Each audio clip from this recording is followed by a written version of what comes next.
অনিমেষ জানতো না যে মাঝরাতে ওই পুরোনো রেল লাইনে ট্রেনের বাসি মানেই শ্মশান ঘাটের টিকিট বুক হয়ে যাওয়া।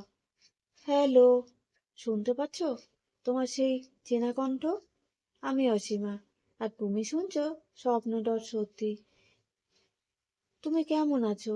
আশা করি তুমিও তোমার পরিবারের সবাই ভালো আছো। আমিও ভালো আছি।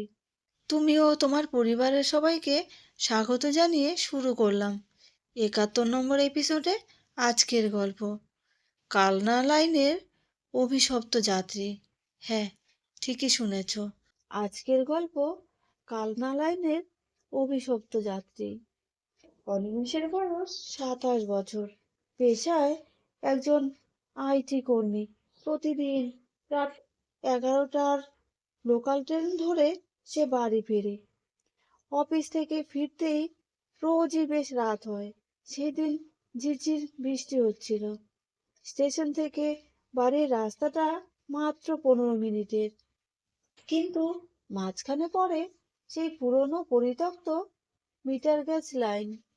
লোকমুখে শোনা যায়, বহু বছর আগে এখানে একটা বড় ট্রেন দুর্ঘটনা ঘটেছিল। তারপর থেকে ওই লাইন পাকাপাকিভাবে বন্ধ হয়ে যায়। সেদিন রাতে অনিমেষ যখন লাইনের কাছাকাছি পৌঁছালো, দেখলো কুয়াশার মতো সাদা ধোঁয়ায় চারপাশ ঢেকে গেছে।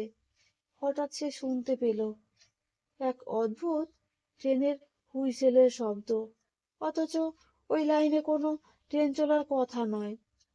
দূর থেকে একটা ঝাপসা নীলচে আলো তার দিকে এগিয়ে আসছে। ট্রেনটা যখন তার সামনে এসে দাঁড়ালো, অনিমেষ দেখলো সেটা কোনো সাধারণ ট্রেন নয়। ট্রেনের বগিগুলো কাঠের তৈরি, একদম পুরোনো আমলের।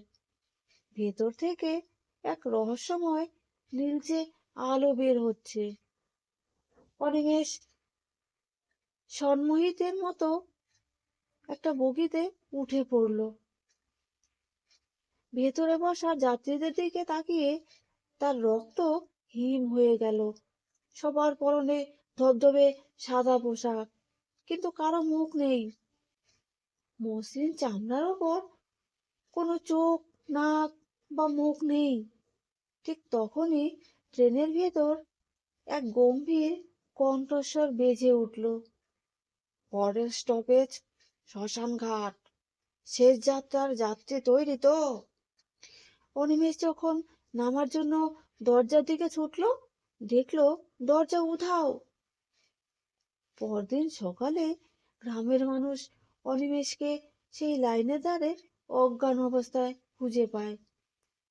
তার সারা শরীরে কয়লার ছাই লেগেছিল, অথচ ওই লাইনে শেষ কয়লার ইঞ্জিন চলেছিল ৫০ বছর আগে।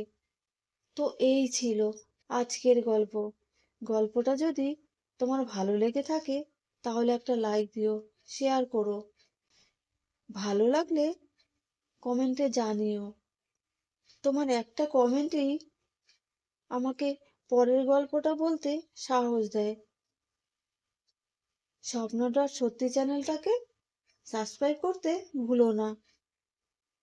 আমি অসীমা, ফিরে আসব নতুন একটি গল্প নিয়ে। সবাই ভালো থেকো, সুস্থ থেকো। শুভরাত্রি।